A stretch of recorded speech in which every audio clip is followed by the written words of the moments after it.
I do believe that humanity has reached a crossroad, and I hate to exaggerate that. I don't want it to sound sensational, but I think it's true. I think our species, the species of human beings, is coming to a place where we are deciding about ourselves. We are making a huge decision about who are we, who do we really choose to be? Who are we? Who do we really choose to be? Who are we? Who do we really choose to be?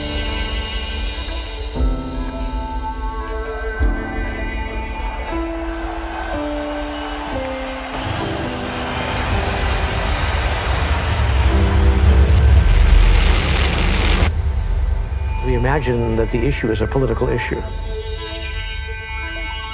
Then we say, well, it must be a financial problem. The problem is not political, it's not financial, and it's also, by the way, not military, obviously. Circumstances don't determine who you are, they reveal who you are. And the world that we live in now, the circumstances are changing so rapidly that we're being revealed. There's no such thing as a problem. A problem is essentially a transition. So I see the crises of today as a transition point for humanity.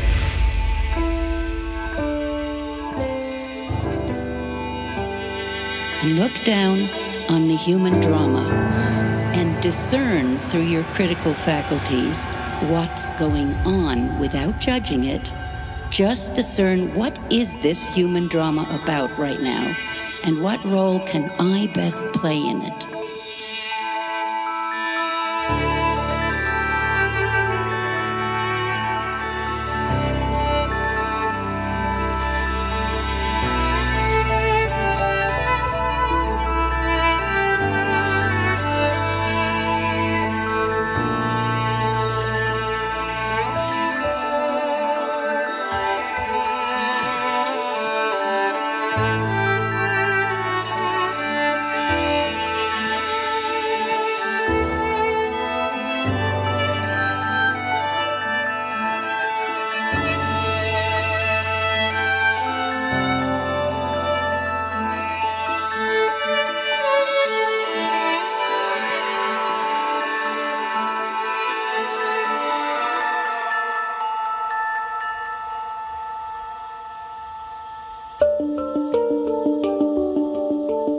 The latest Global Risks Report published by the World Economic Forum presents an astonishing risks interconnection map.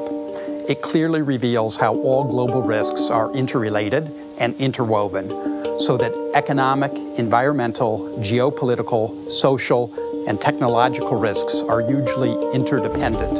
A crisis in one area will quickly lead to a crisis in other areas.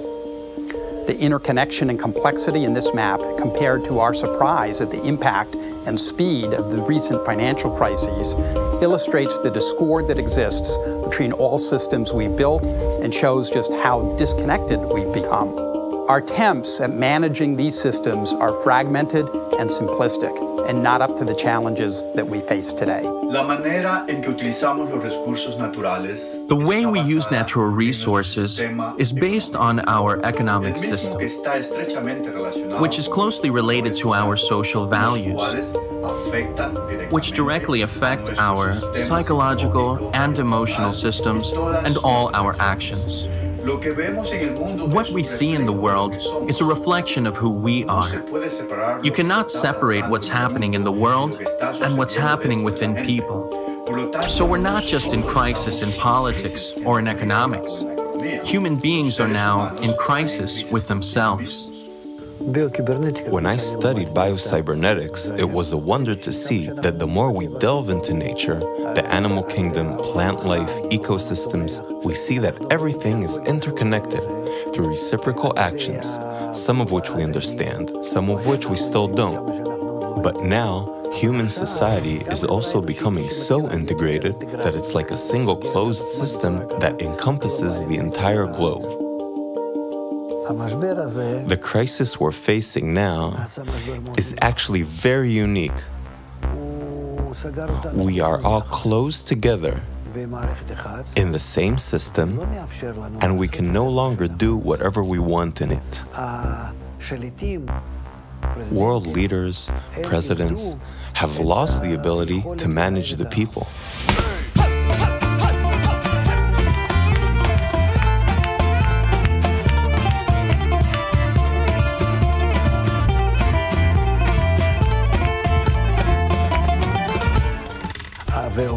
It's as though the world began to move without any reins, but rather according to a new law of interdependence, of connection, the law that is characteristic of integral systems.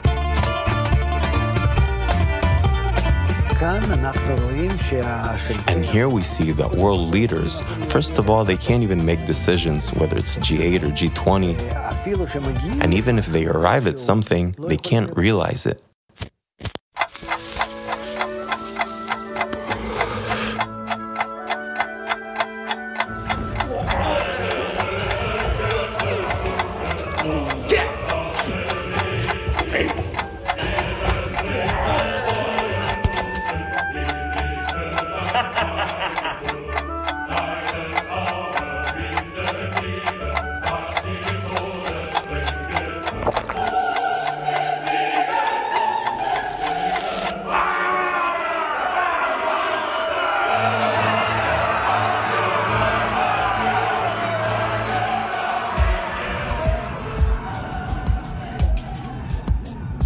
In science, we started as Newtonian physicists, and we started pretending like we are machines. That was the worldview for some time. That changed with biologists coming along. Biology gives a different view of the human being altogether. Biology says that, well, we are machines, but we are machines with competition, with survival in mind. And we fight for our survival, we compete. So our higher values are important only if they are important for survival. Outside of survival, there is no other impetus to the human being. And because of this idea, we have become, as you know, extremely competitive in our society. If somebody else has something, I must get it. If somebody else doesn't have it yet, I must get it before he or she gets it. And this idea is causing havoc in our society. Much of our progress in human civilization has been driven by egoistic competition. People try to outdo each other, and that creates better science, better technology, etc. However, now we're at a point where this ego drive has become so extreme that it will stop at nothing in order to be more or have more than others.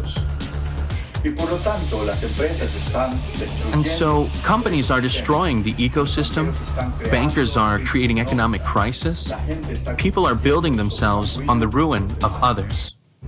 Our food supplies are increasingly at risk, water resources are increasingly being strained, and our financial systems continue to be highly volatile and risky. At the same time, we're also discovering how all our systems are connected and interdependent. Clearly, business as usual is a dead end.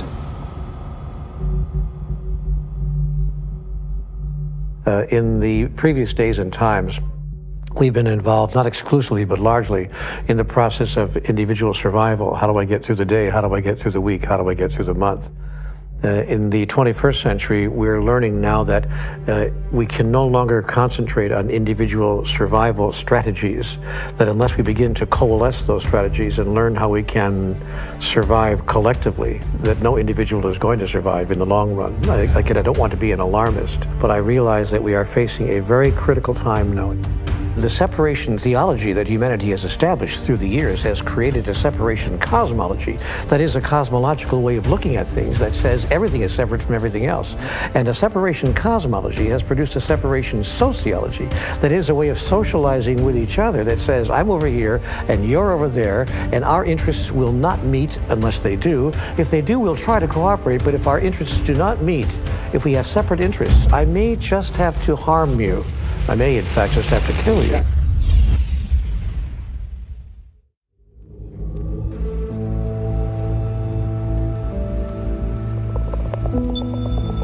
There's an old story, the grandfather who's speaking to his grandson in the lodge, and the grandson comes in and says, I had a dream last night. In the dream, there were two wolves inside fighting, and one was a black wolf and one was a white wolf. And the black wolf scared me, grandfather, and the white wolf made me feel hopeful.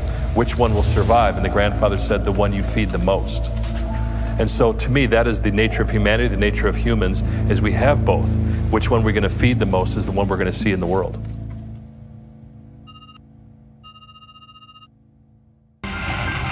The Ash experiment is one of psychology's oldest and most popular pieces of research. A volunteer is told that he's taking part in a visual perception test. What he doesn't know is that the other participants are actors, and he's the only person taking part in the real test, which is actually about group conformity. Please begin. The experiment you will be taking part in today involves the perception of line length. Your task will be simply to look at the line here on the left and indicate which of the 3 lines on the right is equal to it in length.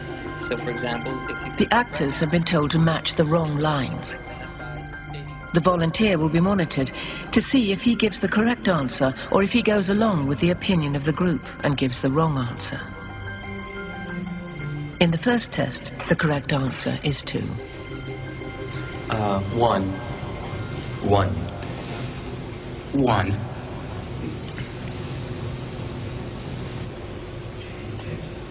It's 2.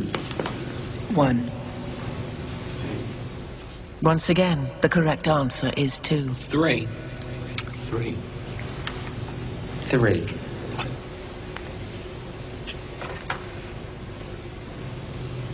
3. 3.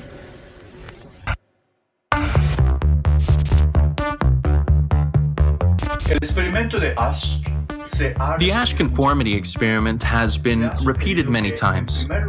It's been suggested that, first, the distortion happens at the level of action. The subject believes the others are wrong, yet goes along with them anyway. Then it happens at the level of judgment. The subject begins to think, maybe they're seeing something I'm not seeing. And then it happens at the level of perception, which means that the subject's actual perception of what's right or wrong is distorted by the majority. Now, when you link these conclusions to what's happening in the world today, you have to ask, in what way have we been using the influence of society, which is probably the most powerful force in human psychology?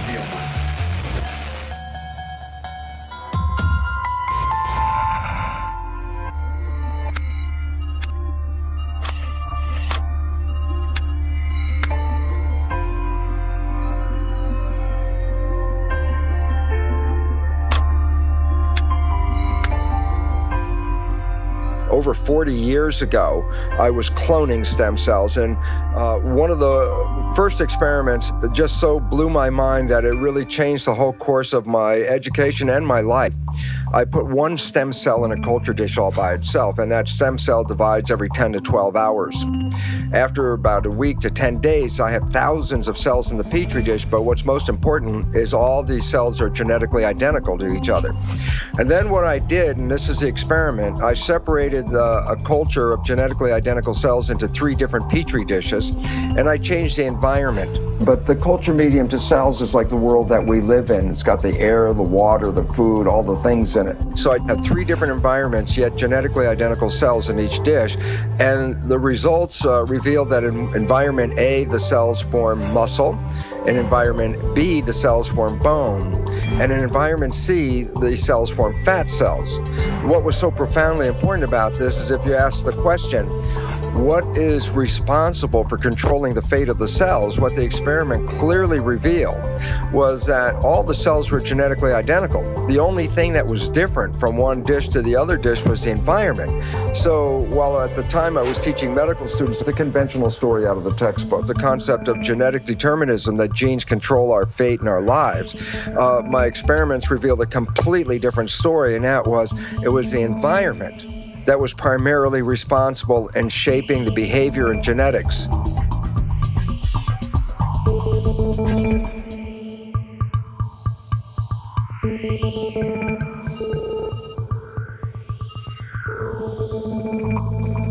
And there's new research out of Harvard Medical School about social contagion. And I think it's kind of obvious and intuitive that you catch the moods of people around you, but now they're finding that people get fat in groups, they get happy in groups, they quit smoking in groups.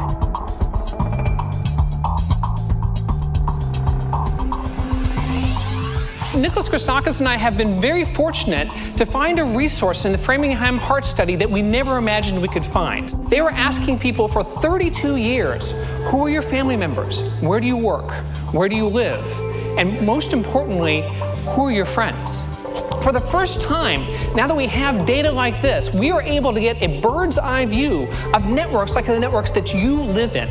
We had some validated measures of various emotions, including happiness. And what we attempted to show, and were able to show, is that my happiness depends not just on my own actions and thoughts and behaviors, but also on the actions and thoughts and behaviors of the people to whom I'm directly connected, my friends, siblings, spouses, neighbors, coworkers, and so forth, and the people to whom they are connected, and the people even to whom they are connected. And what this finding is showing us is that it's not just behaviors that are spreading through networks, it's also these emotional states that are spreading through networks. So we think that what's spreading is this tendency to transmit ideas, these norms of behavior. You are, in fact, a social organism. You're created by your environment. There's no you and there's no me. Once you begin to think about how everything you do has been taught to you one way or another, granted, you're putting things together and you're making decisions, but your decisions are limited to the information that's been given to you and that you've learned. So I'm a walking amalgam of a social engineering, so to speak. If I see myself as separate from everything else, that I could say is incorrect. For example, everyone knows they have to breathe. Through time, people will begin to understand that their integrity is only as good as the integrity of everything else around them. So what is happening in science is really quite pathetic, and what is happening in the public at large is also equally pathetic, because what is happening is that by pretending to be something, we are becoming that something. By pretending to be something, we are becoming that something.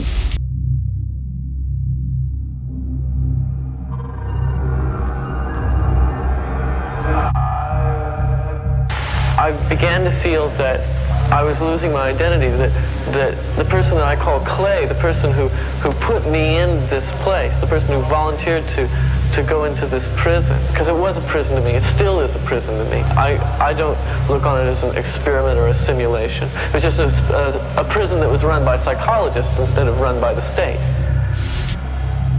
In 1971, today's well-known psychologist, Philip Zimbardo, decided to examine what would happen if you take perfectly normal and healthy young students and create a prison-like environment within Stanford University and tell them, for the next 2 weeks, some of you will act as prisoners, and some of you will act as guards. One day into the experiment, a riot broke out. The guards began humiliating the prisoners. They used physical punishments. Some became extremely sadistic. The prisoners began to have emotional breakdowns.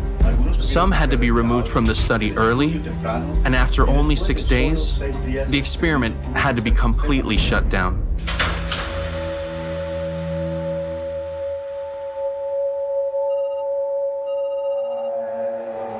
I had really thought that I was incapable of this kind of behavior.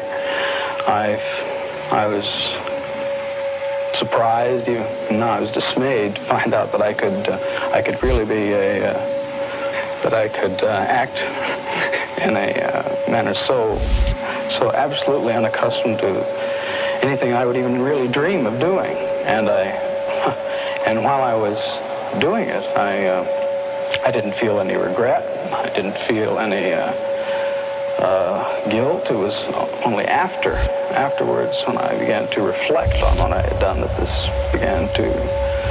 behavior began to dawn on me, and I realized that this was a part of me I hadn't really noticed before.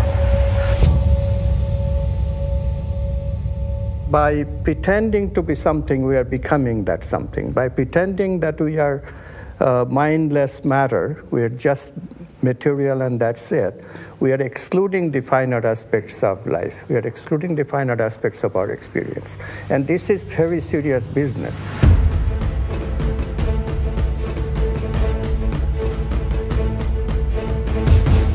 If you take Darwinian theory, which says that we're in a competition and we have to compare each other as to where we fit, and you mix that with a Newtonian vision from physics that the primacy of the universe is found in the physical structure.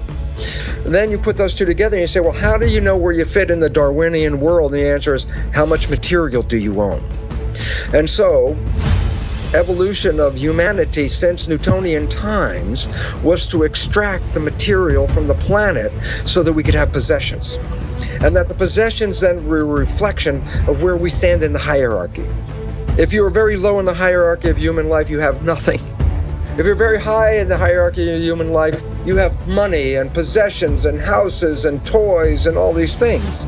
So then you say, well, then who suffers from all this? Well, there's great suffering at every level, whether suffering in the physical planet or in the human civilization, there's suffering all over. In order for me as a human to prove my hierarchy, I have to extract the material from the planet. So what do? I mine the planet. I rape the planet of all of its possessions so that I can hold in my hand this chunk of gold and say, see how much I am worth, where is your gold?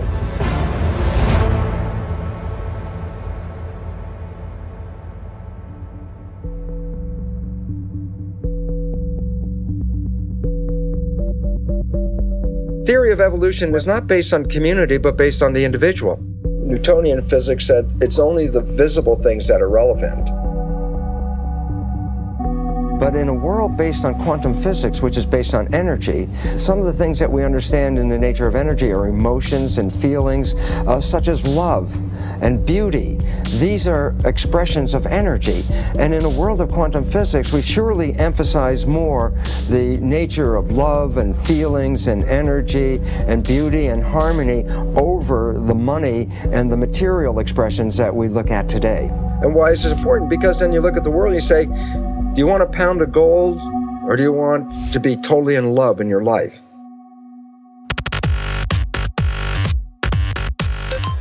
This is a painting known as The Supper at Emmaus.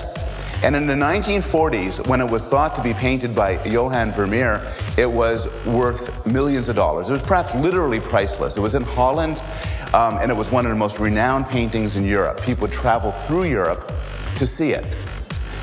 Until one terrible day when it was discovered that it was not painted by Vermeer at all, but by the great forger, Van Meegeren. In other words, it was discovered it was not this painting, but that painting. And all of a sudden, its value dropped to nothing. How you taste something is critically affected by what you believe you're eating. And this shows up in all sorts of ways. One nice finding involves children. How do you get children not just to eat their carrots and drink milk, but after they have the carrots and milk, to report that they tasted good, better than your normal carrot, better than your normal glass of milk? It's actually terribly simple to do this. This was done in a study a couple of years ago. You take them out from a McDonald's bag. They get people into a brain scanner, and as they're lying on their back, there's a tube going into their mouth, and they get to drink wine through the tube while their brains are being scanned. Above them is a screen where they can read information about the wine that they're drinking. Everybody drinks the same wine. If they think they're drinking the cheap stuff, they'll report, it doesn't taste so good, and they have a low-level neural response. If they think they're drinking out of a $200 bottle, they say they love it, and the pleasure centers of their brain light up like a Christmas tree. This is John Cage's work.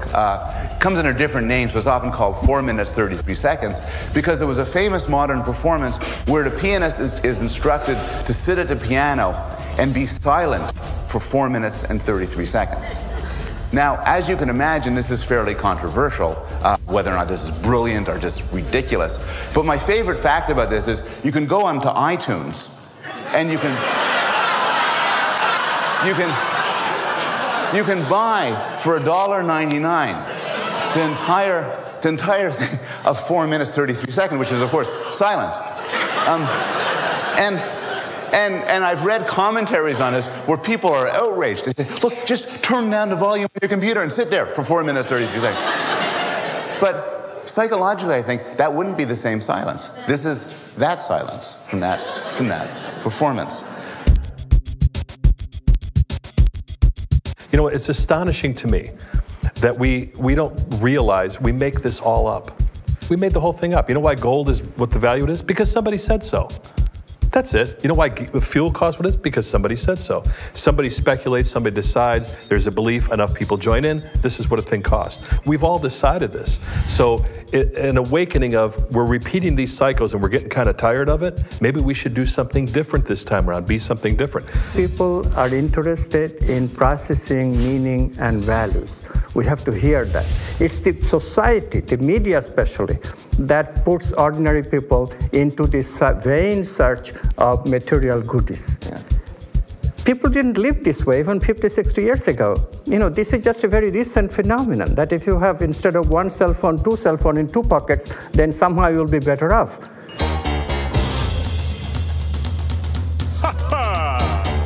Right. I'm the king of excess. I'm the sultan of sales. I'm the boss of bargains. My credit cards, they never fail. I got a 700 something on my beacon score, which means I don't own a thing and I can buy even more. I'm a buffet eating, tabloid reading, lovable guy. I get the best of the best that my money can't buy. It's a wonderful life. It's a wonderful life with my red-headed wife. It's a wonderful life. The average U.S. person now consumes twice as much as they did 50 years ago. Ask your grandma. In her day, stewardship and resourcefulness and thrift were valued. So how did this happen? Shortly after World War II, these guys were figuring out how to ramp up the economy. Retailing analyst Victor Lebeau articulated the solution that's become the norm for the whole system. He said, our enormously productive economy demands that we make consumption our way of life, that we convert the buying and use of goods into rituals, that we seek our spiritual satisfaction, our ego satisfaction in consumption. We need things consumed, burned up, replaced, and discarded at an ever-accelerating rate. Advertisements and media in general plays a big role in this. Each of us in the U.S. is targeted with over 3,000 advertisements a day. We see more advertisements in 1 year than people 50 years ago saw in a lifetime. And if you think about it, what's the point of an ad except to make us unhappy with what we have? So 3,000 times a day, we're told our hair is wrong, our skin is wrong, our clothes are wrong, our furniture is wrong, our car is wrong. We are wrong, but it can all be made right if we just go shopping.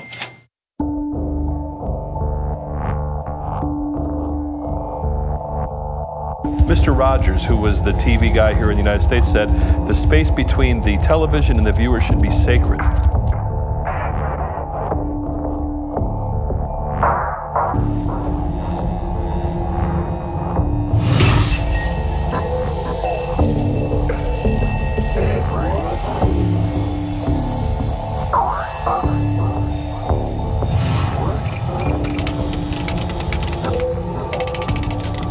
It comes down to money. If they can sell it, if it helps humanity, I don't believe that the make or break point for anything that's done in the media, for the most part, 99%, is about the influence on the consumer. It's about, can we sell it? And if they could sell it and it's good for you, they'll sell it. But if they sell it and it's not good for you, they'll sell it anyway. In my world, I think that matters greatly on the impact of the listener because it changes their lives one way or the other.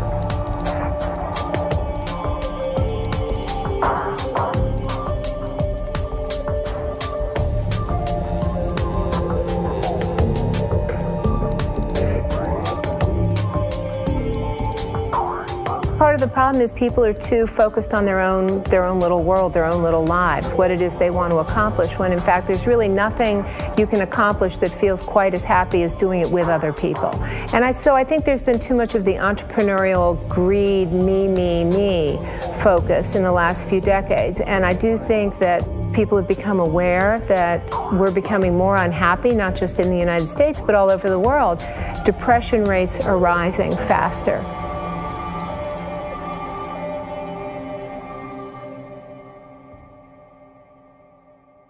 I don't know that people are always aware of it until you ask powerful questions.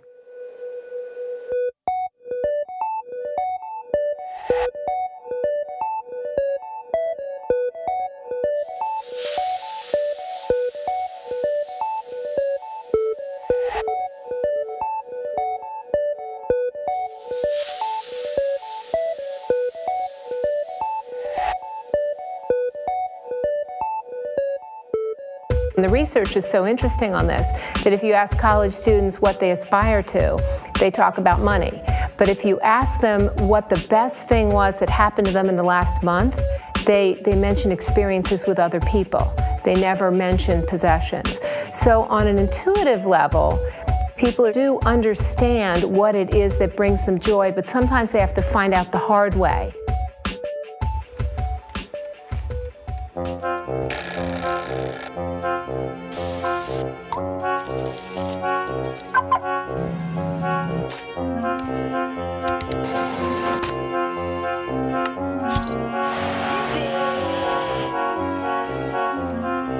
So we're in this ridiculous situation where we go to work, maybe 2 jobs even, and we come home and we're exhausted, so we plop down on our new couch and watch TV, and the commercials tell us you suck, so you gotta go to the mall to buy something to feel better, and then you gotta go to work more to pay for the stuff you just bought, so you come home and you're more tired, so you sit down and you watch more TV, and it tells you to go to the mall again, and we're on this crazy work, watch, spend treadmill, and we could just stop.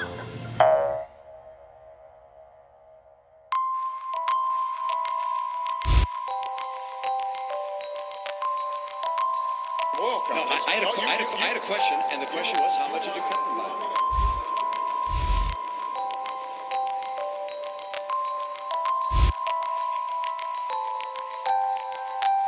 We have actually produced more oil. No. How much did you cut licenses and permits on federal land?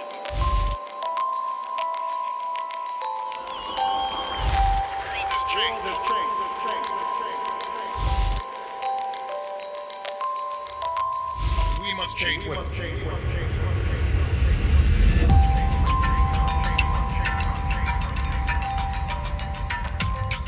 I have written an open letter to President Obama, reviving that slogan. You know, during the Clinton presidential campaign, they had a slogan called, "It's the economy, stupid." For me, the slogan is, "It's the worldview, stupid." It's unless the worldview changes, unless the worldview acknowledges listening to the values, listening to the personal meaning of life and the social meaning of life, unless we do this, real change cannot come. So I wrote to President Obama, if you talked about real change that we can believe in, if you really want change that we can believe in, please help us to change our worldview. Well, the change of man is the key to changing everything else in the world. Without it, nothing significant will change. What we need is not just patching up, not just solutions to current problems. What we need is a transformation, a fundamental transformation, which means a change of values, the change of thinking, change of consciousness, change in the way the human being thinks and acts. Worldviews affect the engine of civilization. It affects who we each individually think, who we are and how we behave, and our moral sense, business. It affects everything. An experiment was done by 2 social psychologists where they did the following. They took a bunch of students and they had them read one of 2 passages. One of the passages was description of who we think we are. And the key phrase in this paragraph was, "You're nothing but a pack of neurons," that were basically all material substances, in which case everything you think you are, all of your thoughts and emotions and all of your interior life is nothing but a pack of neurons. And then they gave the students the opportunity to do a couple of experiments where they could cheat if they wanted to. And what they found was that the students who read the passage, "You're nothing but a pack of neurons," cheated significantly more. If your worldview says that there is no inherent meaning in anything, and ultimately the universe is a pointless object, and when you die you're dead and there's nothing else going on, then it changes your sense of, how do I need to live right now? Well, I should get everything I should get right now. I should cheat if I have to. Whereas if we had a different model, which said maybe you're part of some gigantic living system with some kind of inherent meaning and all the rest. It could have consequences not only for yourself, but for your loved ones and everyone else. All the problems that we're facing right now, they're not problems. They're actually questions. Who are we? Who do we really choose to be? How do we choose to relate to life itself? How do we choose to relate to all the different elements of life, the environment, the planet itself, obviously the people? Why are we here, and where are we going from here? What is the meaning of my life? We're in a transition stage where the old answers are no longer sustainable, and that's why we're facing the crises we face. So there's a population in a state of flux saying the old stuff doesn't work, and we're ready for new answers that will create a newer, more sustainable civilization. Simple point, the old civilization is no longer sustainable, the answers are flawed, new answers are in, and we're in the moment of taking those new answers and weaving a new culture that will support those answers and support ourselves. At this critical point in time, we have to redefine what it means to be human. We have to choose a new identity, literally choose a new identity, and recreate ourselves anew as a humanity. Recreate ourselves as a brand new kind of living organism, a brand new kind of species, and recreate the organism as a cluster, as a group, rather than as a scattering of single individuals. We have to change our thinking about who we are in relationship to each other. We've been living in a competitive society for too long, and the world we see is the result. The ego, the competitive ego. What we have to do is learn how to cooperate and drop the ego and realize, again, that if we have people in one country that are very poor and people that are very wealthy, the wealthy are going to have to get big armies and big fences to keep those other people out. It's not going to work with the divisions of society that we have today and the stratification.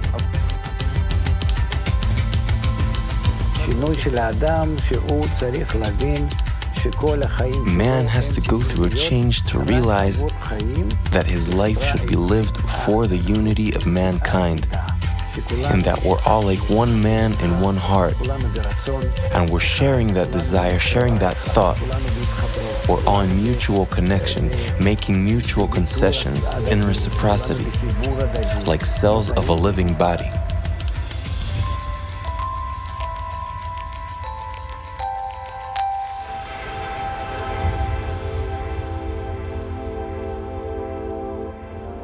It's so simple, but we make it so difficult, and it's these hard things, these challenges, these horrible things we see are there to urge us to be better than we are. And I think until we start seeing that, they will continue, no matter on all levels. We look at our economic crisis, we look at our ecological crisis, we look at our spiritual crisis, and we say, I'm not happy, society's not happy, what's wrong with us? So that is the trigger. We have to have problems to have solutions. Problems create creativity. There's no such thing as a problem. A problem is essentially a transition. So I see the crises of today as a transition point for humanity.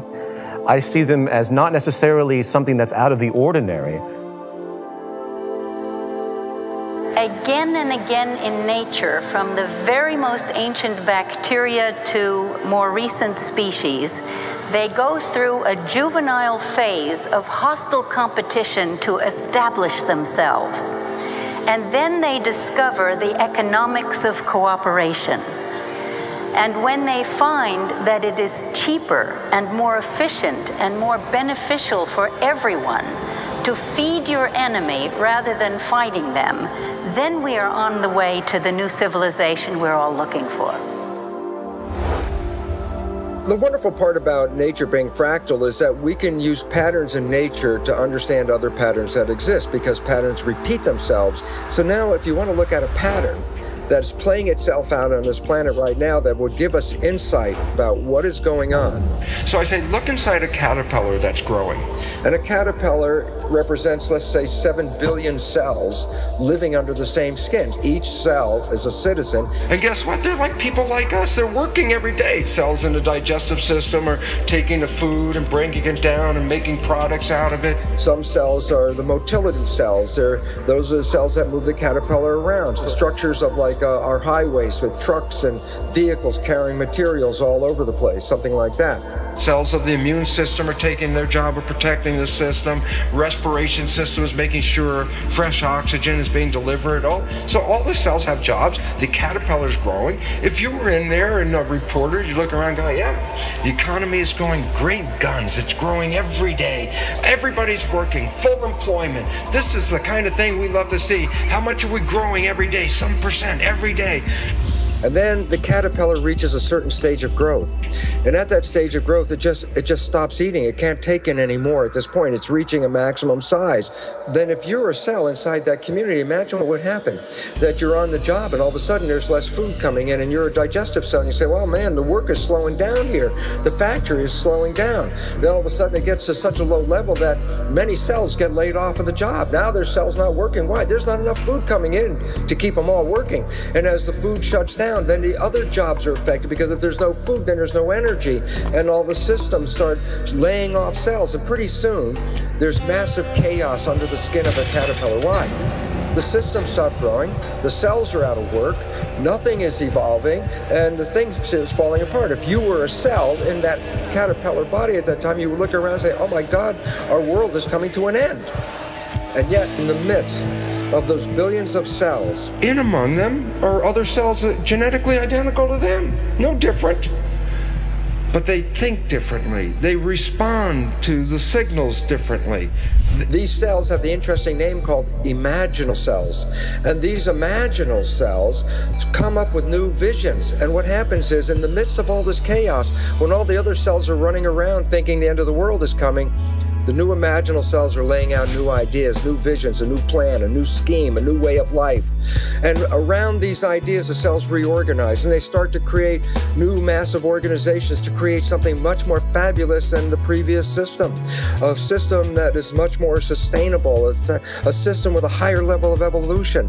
And that system they're constructing called the butterfly. So there's a transition from an old world of caterpillar with an old belief system and an old way of life that was no longer sustainable. And therefore, you have two choices in this world right now. You can retain your caterpillar status and go, oh my God, the sky is falling, and be in fear. Or you can say, the caterpillar is going, I want to build the butterfly. Why? Because if I become active and, positive in the process of building the butterfly, I'm engaged, I'm working, we're creating the future. If I sit there and bemoan the loss of the caterpillar, then I'm making myself sick and everything around me. Why? I'm not contributing to our evolution. And so, where are we? We're at the demise of the caterpillar stage of civilization and the rise of the butterfly. What we have to recognize is that all these crises, etc., is not outside of consciousness. Mm-hmm. It is also inside of consciousness. Mm-hmm. There is a plan to this madness. Mm-hmm. If we look at biological evolution, all big evolution is preceded by a catastrophe. So this is evolution of the human being that is going on right now. From being overly concerned with the negative emotions and the rational mind to listen to the values. Love, beauty, justice, truth, goodness. We need to hear that. But how do we hear that without the pangs of suffering?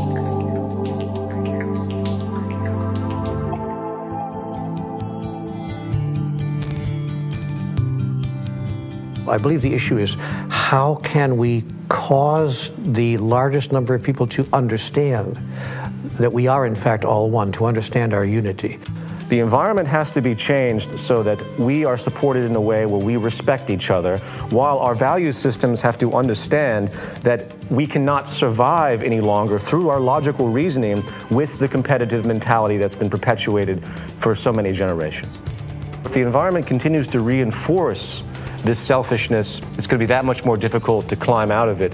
So if we create an environment that helps us to have the courage to give, and it rewards and reinforces giving, then I think we'll move much more quickly into that type of bestowal mentality.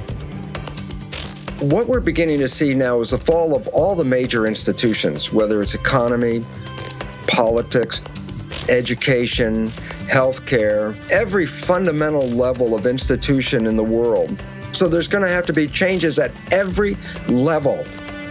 And it starts with education and awareness. Why? Because the knowledge we bought into of who we are and why we're here turns out to be archaic beliefs that are not supporting our survival. We have to go from our old limiting beliefs that brought us to the current state of the world, rewrite those beliefs so that as we take the next step forward, we do so with new awareness, new power, and a new understanding of where we want to go. So we need to change education. Just imagine, what would happen if we changed our environment completely? What if we would constantly hear in the news, through art, entertainment, advertisement, that we're all interdependent, that we're all interconnected as one integral system? How would our world look like? How would you relate to all the others in that system? You would suddenly begin to feel that you relate to others as somewhat close to you. You will be less concerned about how do I exploit the other, how do I manipulate others, take advantage of them. You'd begin to see that the other person is somehow close to you. You'll have some affinity towards the others, like they belong to you. You'll start considering them just like you think about your children or your family. You take them into consideration when you think about doing something in life. You think, how will it affect them?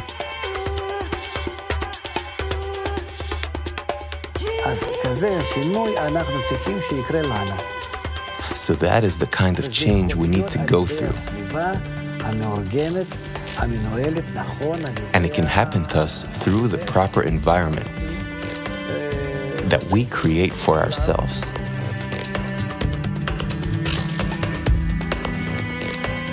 Well, we have these negative emotional brain circuits of competitiveness and greed and jealousy and anger and what have you, but we can also create a reality in which we make positive emotions for ourselves and in our relationships, and we can create positive emotional brain circuits. Brain circuits that we have created by voluntary acts of loving, deliberately, by practicing. That will then mollify the negative emotional brain circuit so we can overcome our base desires. We began to think of emotions as having a kind of collective identity, as if they're emotional stampedes in human populations, a kind of a quiet riot that is just below the surface at all times. Because when we mapped this network, we were able to find clusters of happy and unhappy people in the network, and we were able as well to show that happy people are able to influence others to become happy, and that happiness can spread from person to person to person to person.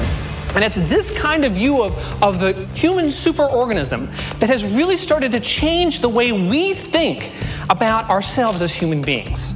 We are connected. We are connected in ways that these other social species are, like schools of fish and flocks of birds.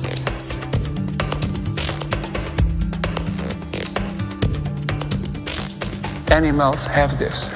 So-called primitive people have this. We seem to have lost it through our intensive egoistic orientation. If you recover this connection, then we will behave with greater solidarity to each other. We will extend our solidarity that exists in a family. We can extend it over larger areas, ultimately to the whole human family and to the living environment.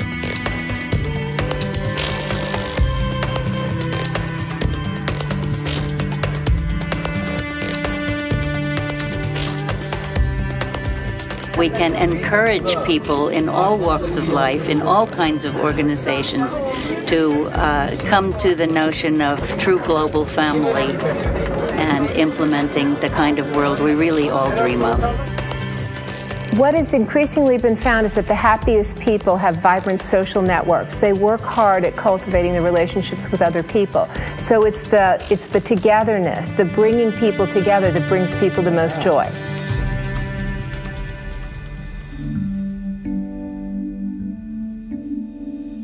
In some ways, science has always recognized that everything is always interconnected.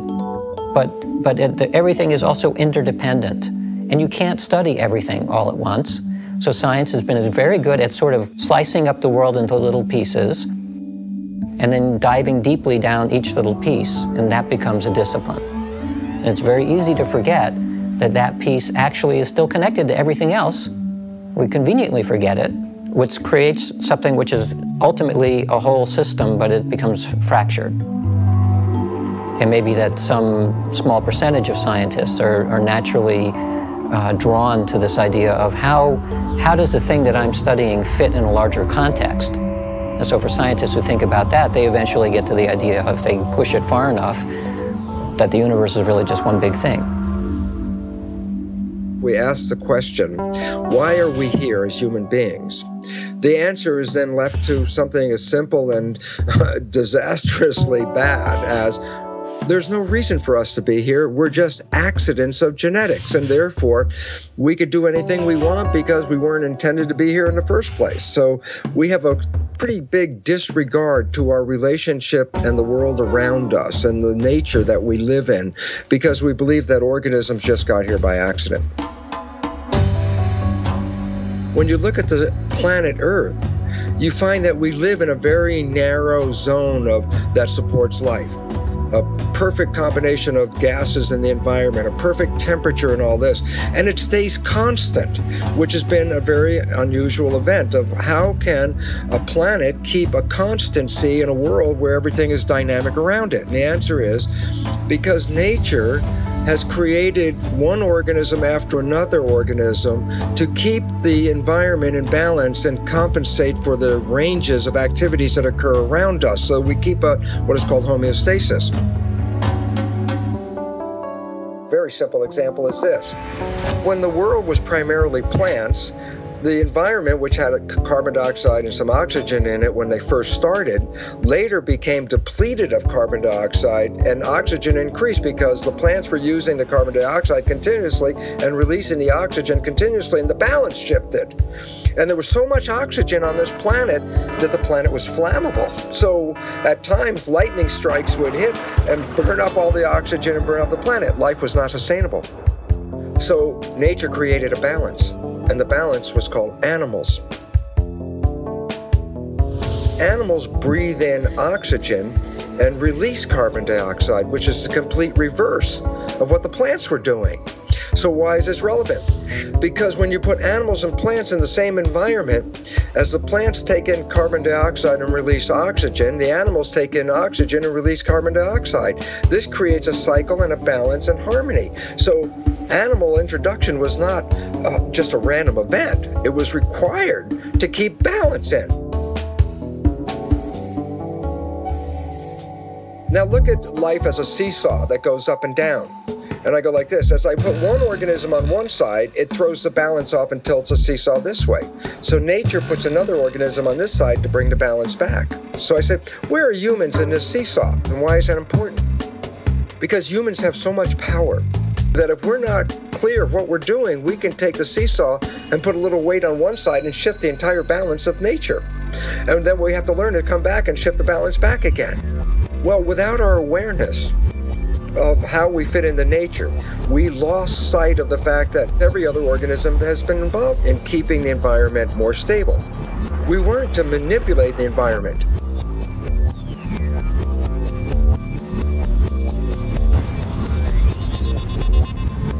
But if the balance now shifts way off because of humanity, then it means that nature will no longer support human life on this planet. It says that we have upset the balance of the environment and are causing our own extinction. So the writing is on the wall. We have to work collectively to create harmony back in the environment. When we become aware of this, we can engage in that activity as the primary direction of human civilization.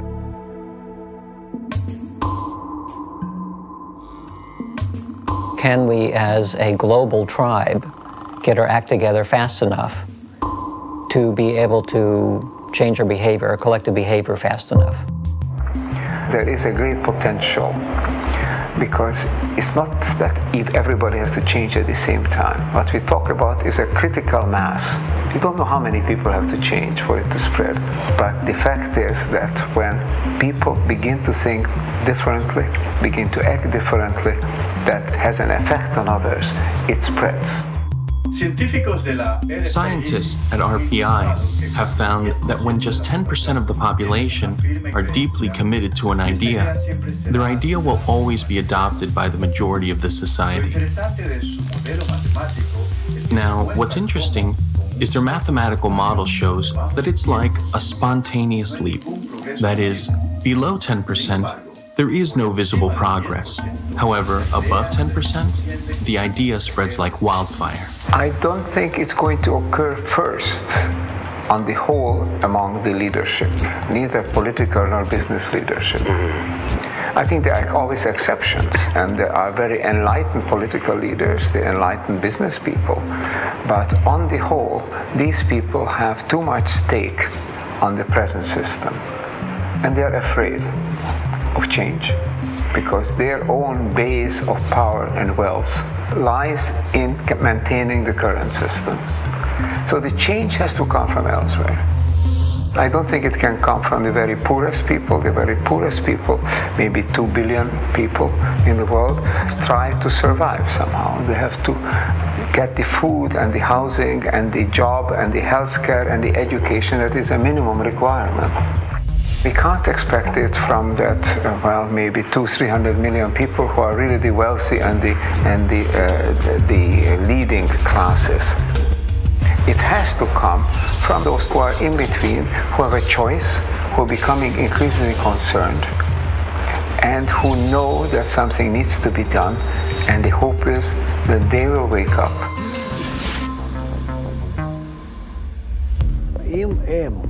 If there are people who are aware that the world must become integrated, then the question is, can they come together?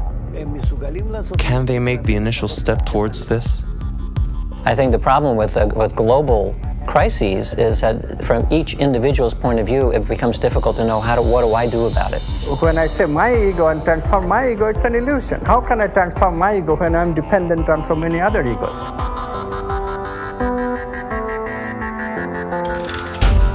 So because of the efforts of a few, changes will start occurring. How? Because the pressure, evolutionary pressure, is acting on everybody. It's just that they don't have the right context. All they need is a trigger. The trigger will be provided by this upper echelon of people who are working together to develop positive emotions. So they affect a much bigger number than is indicated by the little community that started it. So one little change in one little community can affect a much larger human community, and the interconnectedness that we have through the internet, interconnectedness of the ego, all of a sudden, without even knowing that it is doing so, will change and establish itself, and therefore changes can come very fast.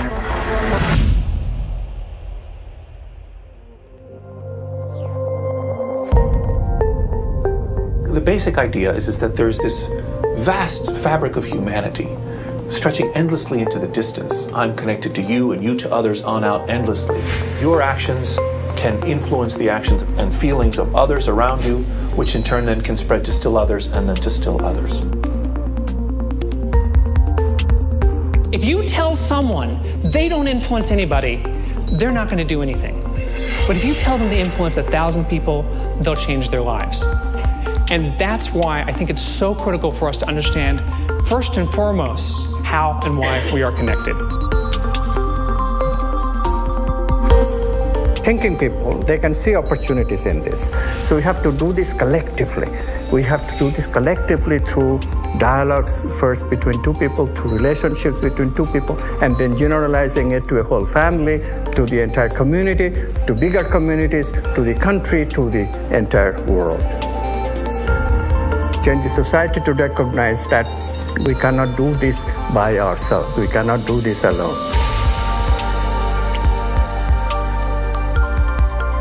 It's actually very simple what we have to do. It's just getting people to identify with it and see the benefit of what that offer is, the offer of working together, and how cataclysmically better life will be, right? Materially and spiritually. So. The lack of connection between people causes all the sadness in the world. No question about it. We are at crossroads, and it's not going to be decided by fate. It's not a destiny.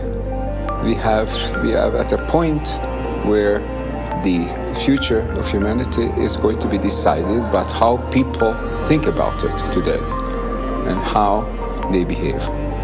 Awareness, awakening, these are the key terms.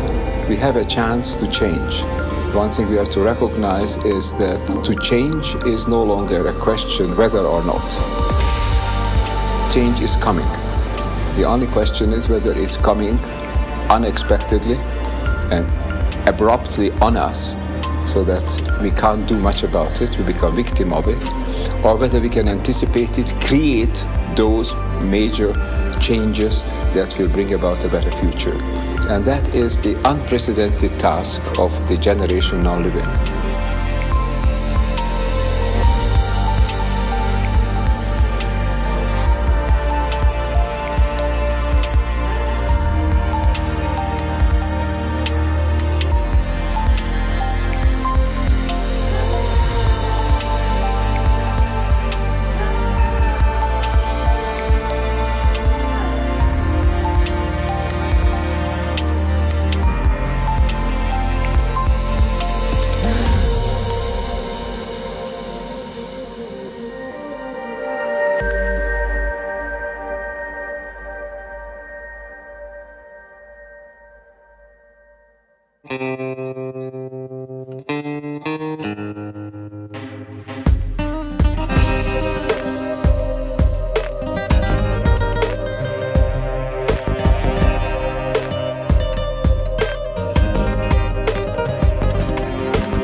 For the boys and the girls, cause the way we were living don't work no more. Divided into artificial classes, rich and poor. Individual success at the cost of others. It put us here, where it's brothers killing brothers. Yeah, and then we left with lots of crying mothers. It's turned people into haters instead of lovers. It seemed egoism brought us happiness. Now everybody depressed and laughing less. Yeah. But homie, now we past this, and it's time to spread the love to the masses. And our task is to fix our glasses. Then we'll feel obliged to love everything alive. Now is the time. We got a choice, either we live or we die.